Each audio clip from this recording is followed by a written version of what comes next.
Hello, everybody. Welcome in to the Triple Threat Show. I am your host, Jeremy Lapidus. Today is a beautiful Wednesday, March 4th. It is March. It is time to take a look at the world of college basketball. March Madness right around the corner. Conference championships are here right now. The first couple championships kicked off earlier this week. The Horizon League, some of those low major, mid-major leagues taking place. The Sun Belt had their first games yesterday. We will cover that throughout the entire week, throughout the entire month of March. But yesterday was also the first of many big deadline days in the NFL calendar. This one was the franchise tag deadline day, and we saw 4 teams use their transition or franchise tags. We'll break down what that means. We'll break down what it means for the players that didn't get tagged or were informed that they were to be released, like one Kyler Murray could be the prize of the offseason for teams looking for a new quarterback, which there will be plenty. There will be more than there are quarterbacks available. Kyler Murray going to be released at the beginning of the league year, 1 week from today. We'll break all of that down. We'll get into some NBA topics. Jason Tatum coming back reportedly on Friday. Trae Young coming back reportedly on Thursday. How does that change the Eastern Conference race? How does that make the outlook look for the Wizards, the Celtics going forward for this season and for next? We'll also get into our power rankings. We will talk everything that you need to know around the world of sports. But let's get started in the NFL today, starting off with everything you need to know about the franchise tag, because there were, like I said, 4 teams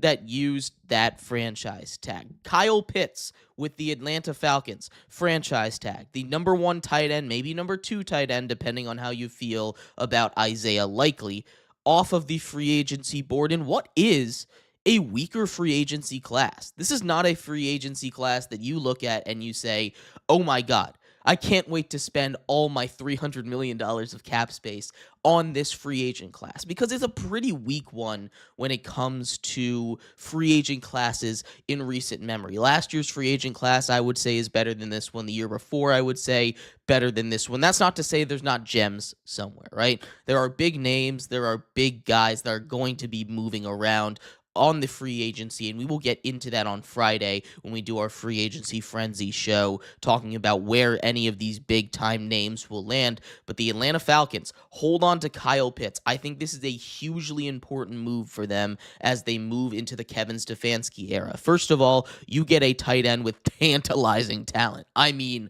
oh my God, this is a guy that has the ability to be the best tight end in the league if he's used correctly. And he, let's be very clear about this, has not been used correctly throughout his career. This is a guy that, if you look at the way that he's been used, has been used as a blocking tight end under Arthur Smith, has been used as a tight end too under Arthur Smith, has not been used as a wide receiver all the time when you have Raheem Morris running that system. Now he has an offensive head coach, and an offensive head coach that has proven he loves to use the tight end. With the Cleveland Browns, Kevin Stefanski fed David Njoku. Kevin Stefanski fed Harold Fannin last year as a check down option, as a guy that was going to be able to create plays in open space, as a guy that was going to be able to get the ball and make something happen with his athleticism. That is what I'm talking about when I say that this is a need for the Falcons. The Falcons have an explosive offense, right? We talk about it all the time when we talk about this Atlanta Falcons team. You have Bijan Robinson, maybe the most skilled player in all of the NFL right now, right?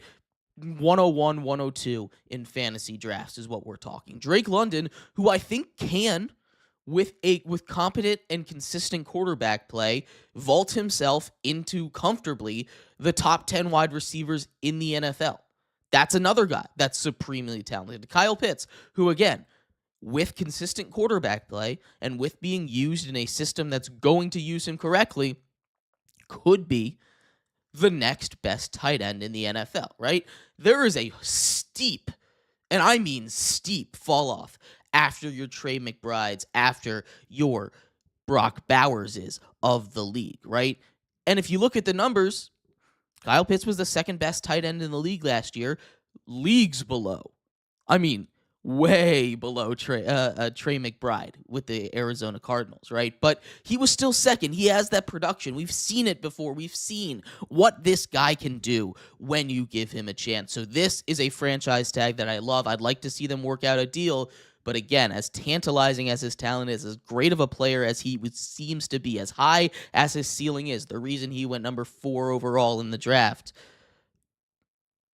there's also the concerns that he's just not going to work out, which is why a deal has not been reached. I understand a franchise tag here. I think that was probably the smart move. 1 year under Kevin Stefanski to prove it that you can be that elite tight end that everybody, or at least a lot of people, still think you can be, or at least thought that you could be back when you were drafted out of Florida as the next best thing. That's franchise tag number 1. I love this move. Big ding. You know, let's go to franchise tag number 2. This one's a little weird because all the other ones, there are 4 franchise tags / transition tags. The other 3 are fascinating. George Pickens gets franchise tag down in Dallas. And on paper, yes, you want this to happen. You're paying him $27 million on the franchise tag where he probably would have commanded 30, 35 on the open market every single year. But again, this is just another Jerry Jones thing. You can't let George Pickens walk out the door because he was one of the best wide receivers in the NFL last year. And you pair him up with CeeDee Lamb and Dak Prescott, and that offense is going to be absolutely insane. But there's also character concerns with George Pickens. And George Pickens on a deal that players famously don't like. I don't see the vision here. You have time to work out a deal. And if the Cowboys are smart, they work out a deal with George Pickens before things get ugly, because things can and have and probably will at some point get ugly with George Pickens, right? We've seen it in Pittsburgh a number of times with him lashing out because he doesn't get the ball. We even saw it a little bit in Dallas before he really exploded onto the scene, where he would quit on some routes.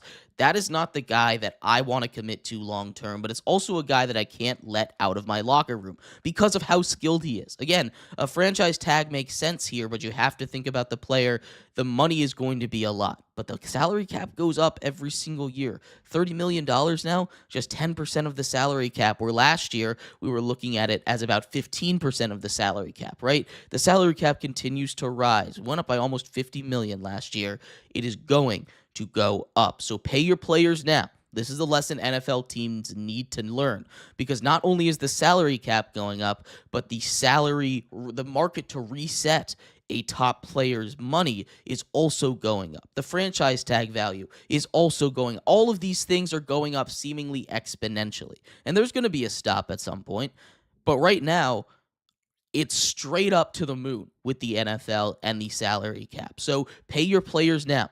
Get ahead of it, because that is how deals become steals. That is simply how it works. I think they can work out a deal with George Pickens, but I can't imagine that he's very happy with this franchise tag. That's going to be an interesting situation to monitor. The Jets also had a situation of their own. They love Breece Hall, which is interesting to me because the way that they've treated Breece Hall over the years signs to me that they do not love Breece Hall, right? You have a guy that has the talent, I think, to be the best running back in the NFL, or at least a top 5 running back in the NFL. I don't know if he's quite in the Gibbs-Bijan conversation, but he has that dual threat combination, right? The ability to catch passes out of the backfield, shifty, great hands, the ability to run in between the tackles, run outside the tackles. He is a running back that can do it all. But on the Jets, it's a little tough to do it all because, well, and I'm not gonna sugarcoat this here. The Jets, not very good at football, not very good at a lot of things when it comes to playing football. They have some good players. Garrett Wilson among them. They paid him. They traded away a lot of their defenders. You still have Breece Hall. They need to figure out what's going on in that quarterback room. But the way that they'd been switching more towards Braylon Allen at some points in the season made me think that they would be fine with letting Breece Hall walk, because Breece Hall clearly did not want to be there with the Jets. Now, I don't expect Breece Hall to hold out because we've seen how running back holdouts generally don't work. Le'Veon Bell is the situation that comes to mind. He'll play on this tag, but he wants out of there. He wanted to be out of there at the trade deadline. He wanted to be out of there this offseason. He spends one more year with the Jets. I don't like this move. I think the Jets have places that they can spend money elsewhere. And while Breece Hall is a great talent, they need to focus on getting a quarterback. They need to focus on fixing the offensive line. They need to focus on fixing that defense before they panic and say, Breece Hall, you need to be a New York Jet forever. You already have that guy that you've decided to commit to on offense, and that is Garrett Wilson. And while Breece Hall is a great guy to pair with him, he's not going to make this team successful on his own. He needs help. So unless the Jets have a great offseason, I don't necessarily love this move for a running back whose shelf life is probably just 4 more years in the NFL. Again, that's just the way that the NFL running back lifeline works, the timeline for them after they hit 30. Generally, they seem to fall off a cliff. Breece Hall still has one more big contract left in him, so let him go get paid somewhere else. Then the last one. This one beat the buzzer. Snuck in right at 305. Daniel Jones. Now, franchise tag. Transition tag. The first player to be transition tagged since 2024. The first quarterback to be franchise tagged to be transition tagged since 2020. The transition tag is interesting, and I love these transition tag. I think this is something that the franchise tag should move towards rather than, 1 year, you're with us. Sorry, nothing you can do about it. I think that's a dumb thing. I think all of these tags should be transition tags. The transition tags allow these players to hit the open market. Go find what you can. But it also gives these teams, the team that transition tags them, the chance to match that offer, and that offer overrides it. So I think that's how it should work. I think the franchise tag is something deeply unpopular among players. But now, if you have a player that doesn't want to be there, he tests the open market, and a team is willing to pay George Pickens, for instance, $40 million. He goes back to the Cowboys and he says, the Ravens are willing to pay me $40 million. Are you willing to pay me $40 million? If the Cowboys say yes, great. Welcome to the Cowboys, George Pickens. If they say no, welcome to the Ravens, George Pickens. The Cowboys get compensation picks for this. That is how it should work. That is how the transition tag works. Now, the Colts have to make a tough decision because one of the top wide receivers on the market projected is Alec Pierce. Now, I don't agree with that personally.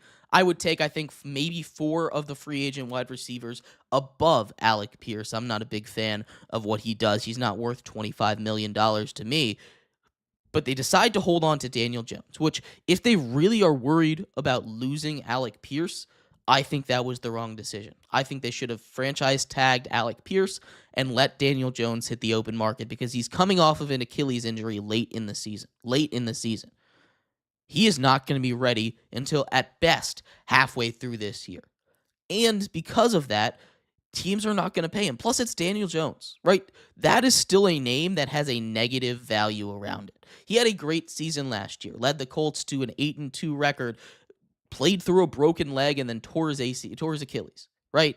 But this is not his first major injury. This is his second major injury. He tore his ACL right after he signed that big contract with the Giants. Now he goes to the Colts. Looks really good.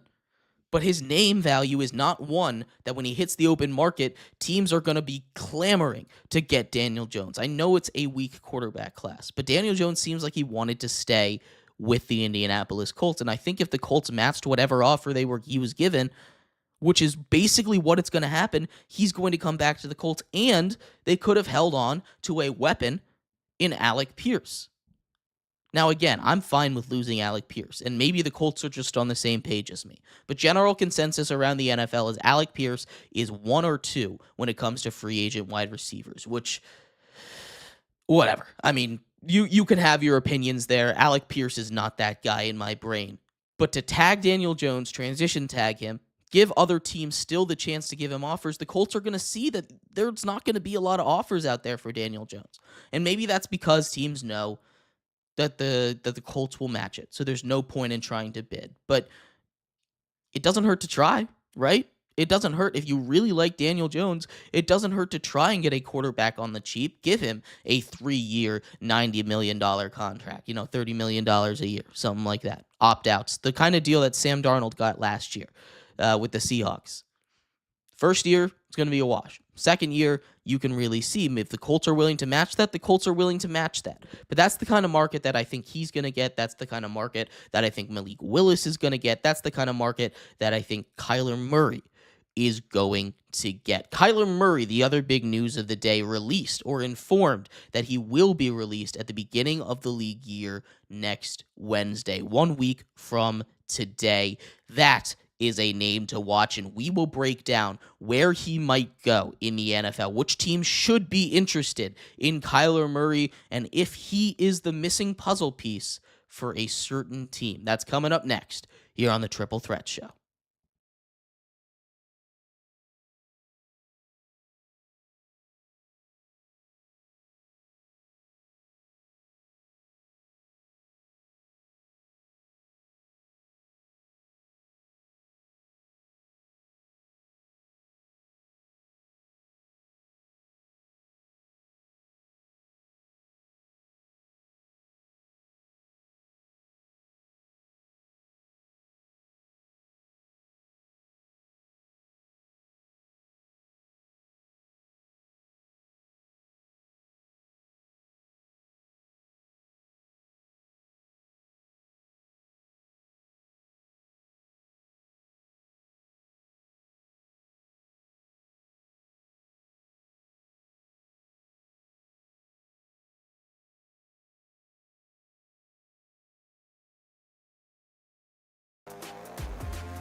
Welcome back to the Triple Threat Show.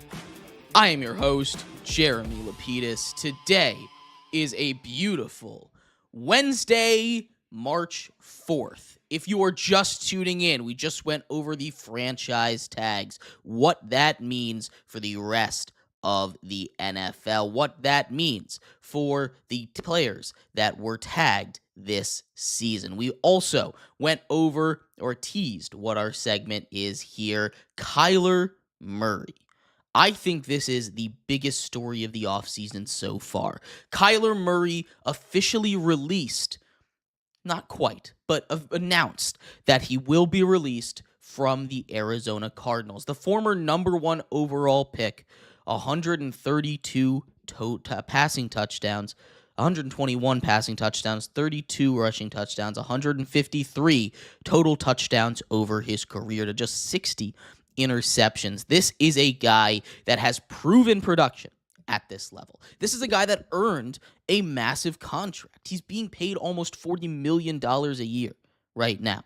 There's $36 million of dead cap money going to Kyler Murray from this decision from the Cardinals. And I don't disagree with the decision from the Cardinals. It is time for them to move on. They pseudo-benched him. They claim it was an injury. He could have played, I bet. They benched him. Kyler Murray is a quarterback that has the ability to be a top 10 guy in this league.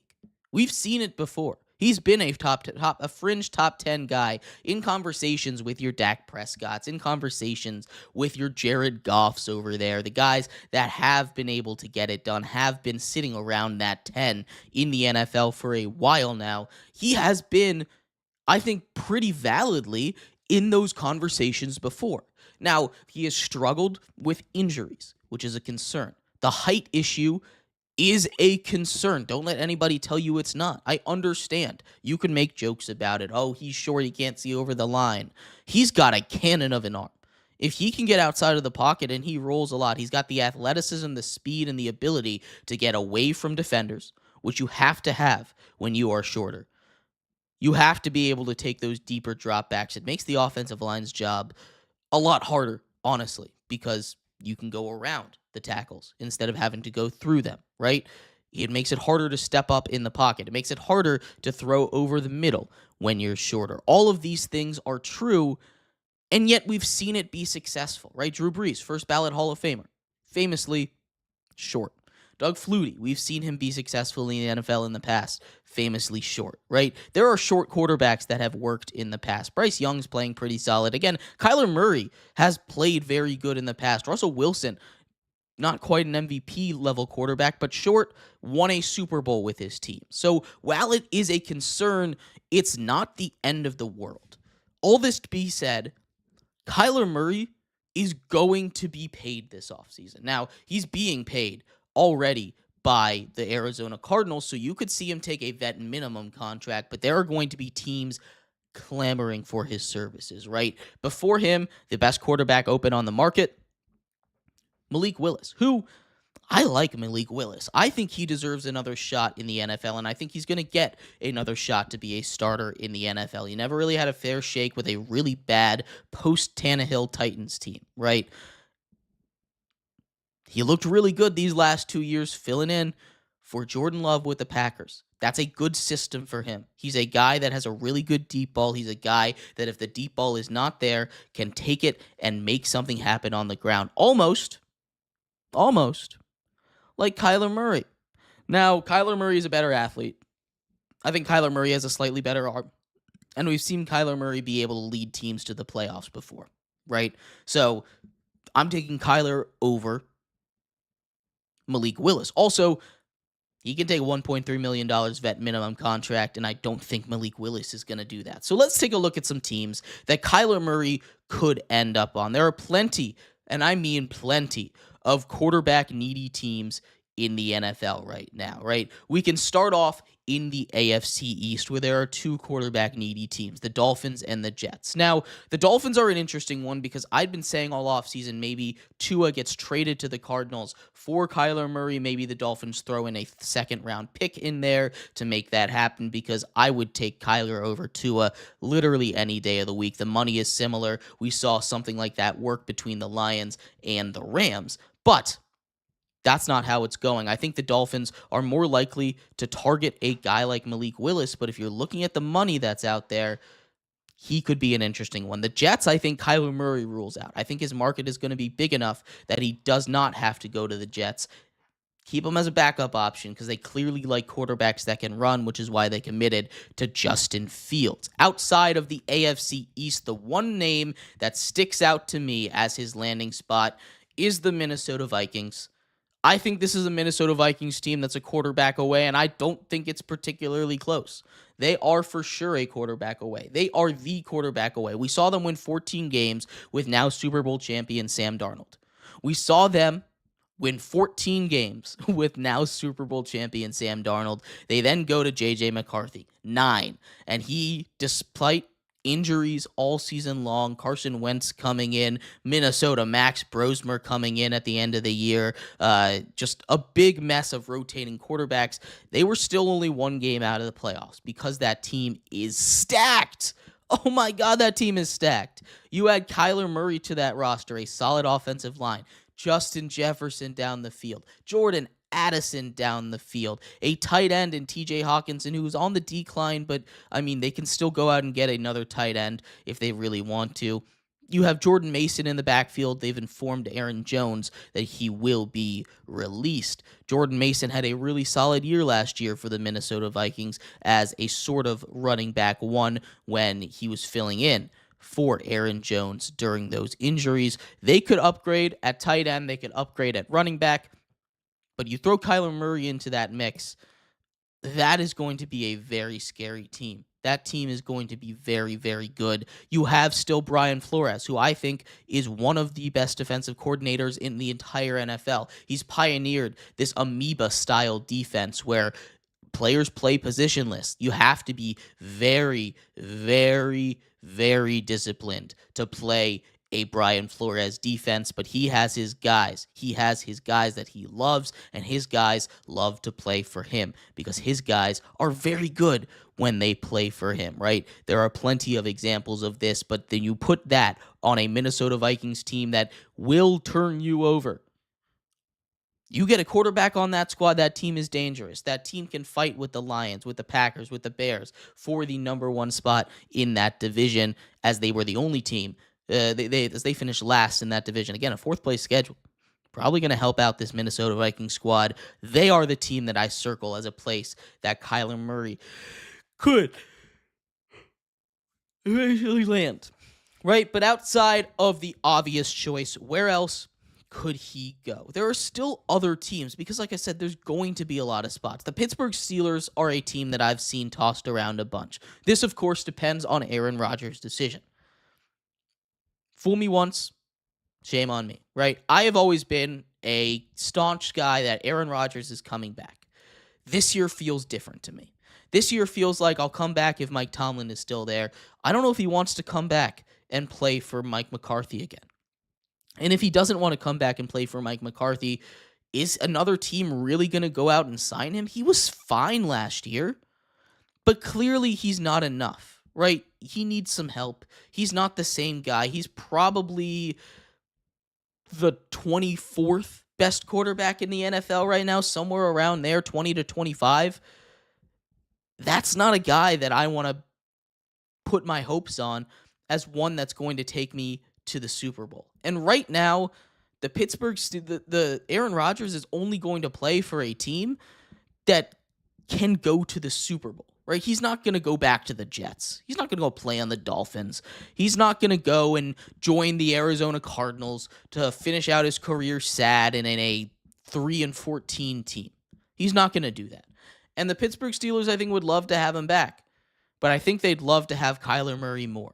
I think that would be a huge get, especially on a vet minimum contract, something that Aaron Rodgers might do as well. But a younger, more athletic quarterback to take them into the future with a offensive head coach in Mike McCarthy could be the thing to get. So if I were ranking places for Kyler Murray to end up, Vikings number 1, Steelers number 2, Jets number 3, Dolphins number 4.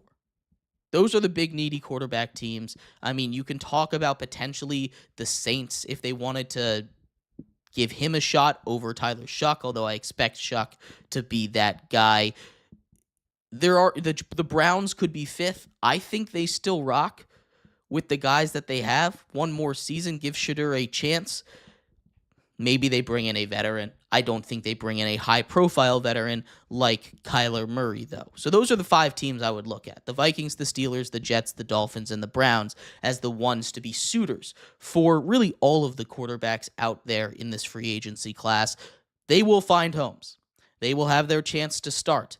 But Kyler Murray will be the belle of the ball, not just because he has proven production, but because he is going to be way cheaper than everybody else out there that can bring you to that next level. I do, for the record, believe that if the Minnesota Vikings brought in Kyler Murray, they would be contenders in the NFC. But let me know what you think. I'd love to hear your thoughts. We're going to take a quick break. When we come back, the NBA has reached, well, the final stretch. We will go over who is at the top of the league right now, which guys are returning, and how that could affect them for the rest of the year as the playoffs are right around the corner. NBA Power Rankings coming up next here on the Triple Threat Show.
Welcome back to the Triple Threat Show.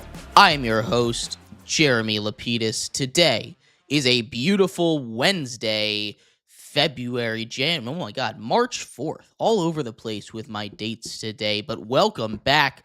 I cannot wait to finish off our show here with some NBA. If you're just tuning in, we've talked some NFL. The deadline day for the franchise tags was yesterday. We went over the 4 teams that franchised their players, if it was the right decision, and what the fallout might be of that as the free agency period comes right around the corner on the 9th. 5 days from today, the legal tampering period opens up in the NFL. We also talked about Kyler Murray. Where might the superstar or former star quarterback, former number 1 overall pick quarterback, land after he has been informed of his release? Now we move our attention over to the NBA. The NBA is right at its final stretch of the season, right? We have just about a month left of the regular season, and we need to take a look at where the league stands. It's been a bit since we've taken a look at the power rankings, and some big shakeups are about to happen, right? The Celtics are expected to get Jason Tatum back on Friday. Not as quite as big of a news, but the Wizards are supposed to have the debut of Trae Young on Thursday. This is not going to matter this season. the Wizards are still trying to tank. But it is going to matter when it comes to the future of the Wizards. So let's knock this out because the Wizards are not in my power rankings. They're not in my top 10. Surprise, surprise. I'm sure that's shocking for everybody out there, but the Wizards, not a top 10 team in the NBA. They do have some really intriguing talents, though, right? You have a starting five right now, if everyone is healthy on that team heading into next season, of Trae Young, Trey Johnson as your 1 and 2. You have Bilal Coulibaly at the 3 or the 4. You add in a draft pick, we'll say AJ DeBonsta playing over there. Again, the 3 or the 4 with Bilal Coulibaly. Maybe Coulibaly even comes off the bench. You have Alex Sarr, one of the best rim protectors in the entire league at the 5. Behind him coming off the bench, you've got Bub Carrington, right? You have Keyshawn George. You have Will Riley, who's come out and played really good down the stretch here. A lot of young guys for this Wizards team. Jameer Watkins just got signed to a contract. You have Champagnie over there. This is going to be a very deep team that surprises a lot of people coming into next year. Now, again, that doesn't mean they're going to win a championship. I'm not delusional. I do think that this team, again, if healthy, that's the big key, is a playoff team, not a play-in team, a playoff team, a top 6 team in the East heading into next season. Now, that is getting way ahead of ourselves, so let's get back to this season. The big news that will affect this year's playoffs. Jason Tatum is expected to come back on Friday, this week. That is huge for the Boston Celtics. The East was supposed to go all in, with Halliburton going down with an Achilles, with Tatum going down with an Achilles injury, with Giannis being wishy-washy with the Bucks, expected not to be there both at the beginning of the season and at the trade deadline, supposed to be gone. Now he's made his return, so the Bucks are all over the place with Giannis. They clearly don't want him to leave. He is not coming back, or at least he's not committing to them long term. The longest he'll be there is one more season until he can opt out. But the Giannis story has been talked to death about. This Jason Tatum one is fascinating. The Celtics, they currently sit, as we talk right now, on March 4th, before games are played, at 2nd in the East, just behind the Detroit Pistons, 5.5 games back of them, 1.5 games up on the New York Knicks. So I think they are far and away better than right now. As it stands, I think they're better than the New York Knicks. So they are going to be most likely the 2 seed, challenging for that 1 seed as there's about 20 games to go in this NBA season. You have an MVP candidate in Jaylen Brown right now, and now you're going to add your best player back in Jason Tatum. This team is going to be terrifying. The reason the East was loading up, the reason people said, oh, the East is wide open this year, is because Tatum went down with the injury, is because the Pacers weren't going to be competitive because Halliburton went down with that injury. And now that Tatum is back, now that the Celtics made moves to buy at the deadline, not something we expected them to do after they started to cut costs a little bit. They've been red hot right now. The Celtics are the team to beat in the East once Jason Tatum returns. But Tatum has not returned yet. So let's take a look at the current NBA top 10 power rankings. Honorable mention to the Toronto Raptors. I like this team a lot. I just don't think they have the juice to really make it past the first round in that Eastern Conference. I don't think they'd beat the Cavs. I don't think they'd beat the Knicks, the Celtics, the Pistons, or even my number 10 team, the Philadelphia 76ers. Not that they'd end up playing the Sixers in the playoffs here, but I do like the Sixers, especially when healthy. Tyrese Maxey playing out of his mind. VJ Edgecombe has been an amazing, amazing addition to this team.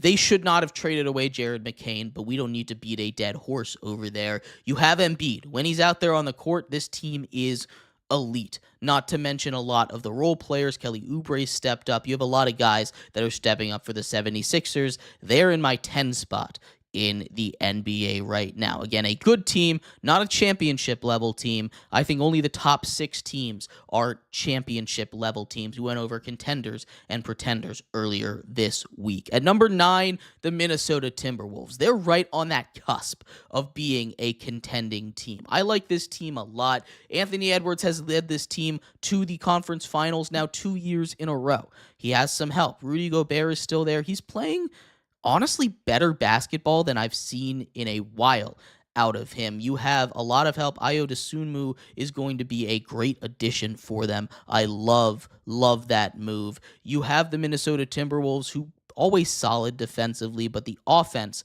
is really impressive, challenging with the Thunder for the best offensive rating in the league, 119.1 points per game.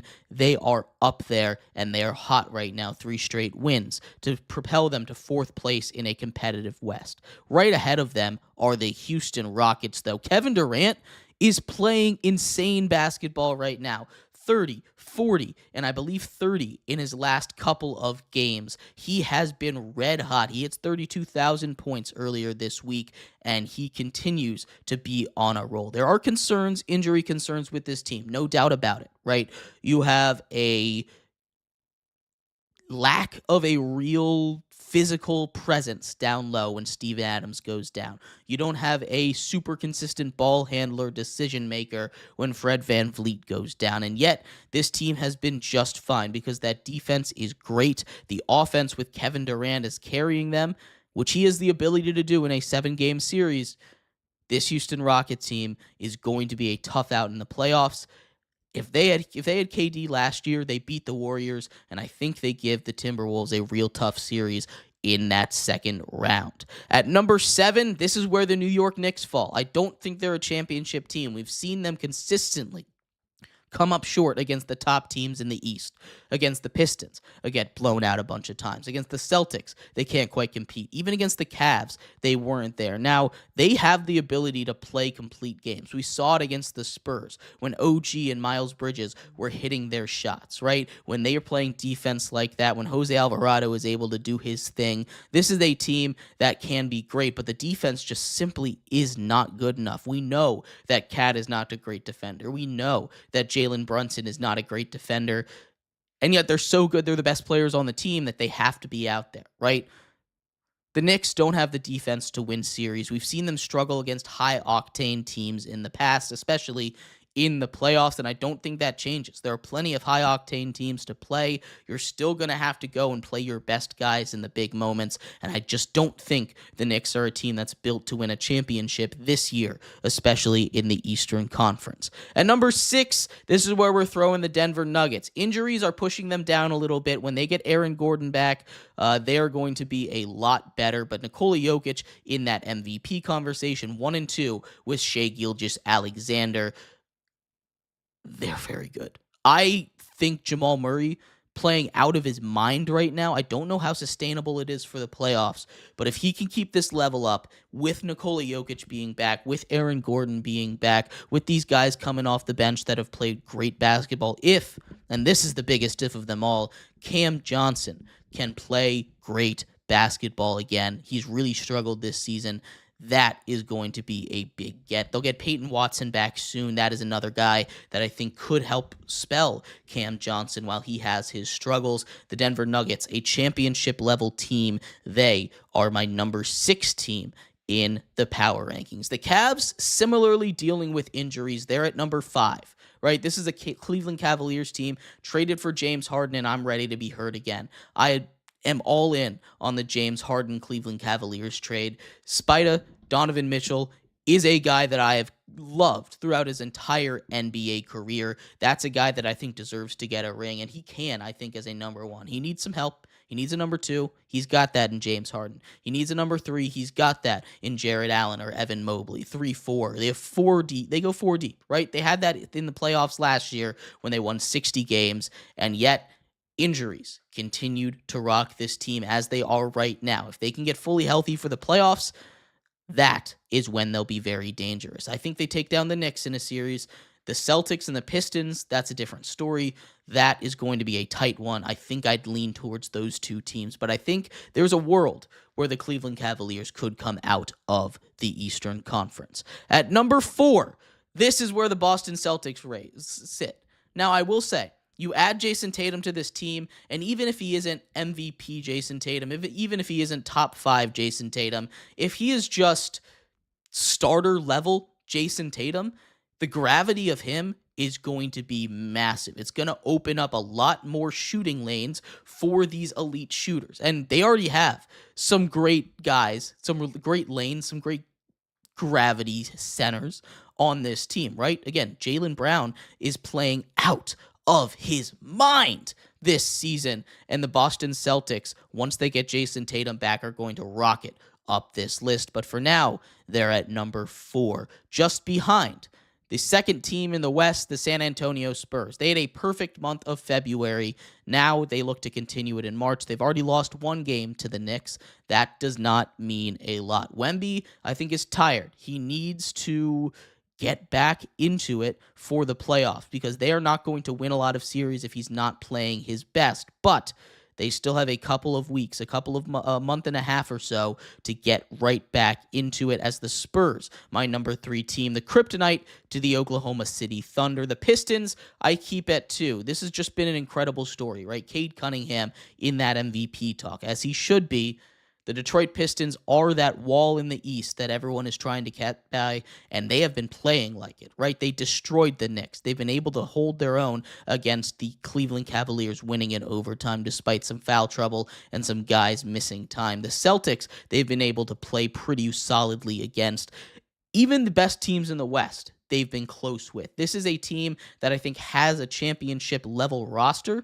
They just need those three-pointers to fall. They have nights when those three-pointers just are not falling for them, which is a huge weakness and hopefully one that they can get hot in the playoffs in order to make a run for Detroit. But at number 1, shocking, I know, we're going to put the Oklahoma City Thunder. They get Shai Gilgeous-Alexander back. He's about to break the record for the most consecutive 20-point games in a row. He's almost at 125 right now. That is ridiculous. That is almost 2 whole seasons of scoring 20-plus points. There's a reason he is in the MVP and probably going to go back-to-back. It's going to be a tight race between him and Jokic, but those two guys pretty clearly the front runners. The Oklahoma City Thunder, even without him, continued to make moves. You have great defenders all around. You add more shooting by bringing in Jared McCain. I love that move for the Thunder. Again, I talked about it with the Sixers. Why would they do that? Does not make a lot of sense to me. They continue to make the correct moves the Thunder do every single time a choice is presented to them, and they are the number 1 team in the NBA by, honestly, a pretty good margin. It's not even very close. This is a Thunder team that is just elite when it comes to just about everything. Nothing you can do to stop them. They are the number 1 team. I'll run through it one more time. 10, the Sixers. 9, the Wolves. 8, the Rockets, 7, the Knicks. 6, the Nuggets. 5, the Cleveland Cavaliers. 4, the Boston Celtics. 3, the Spurs. 2, the Pistons. And the number 1 team, the Oklahoma City Thunder. But thank you, everybody, so much for tuning into today's episode of the Triple Threat Show. We will be back tomorrow covering all of the biggest news from around the world of sports. I believe Mock Draft 2.0 will drop then. Make sure the post NFL Combine Mock Draft, make sure to check it out. We'll be back tomorrow. Bye-bye.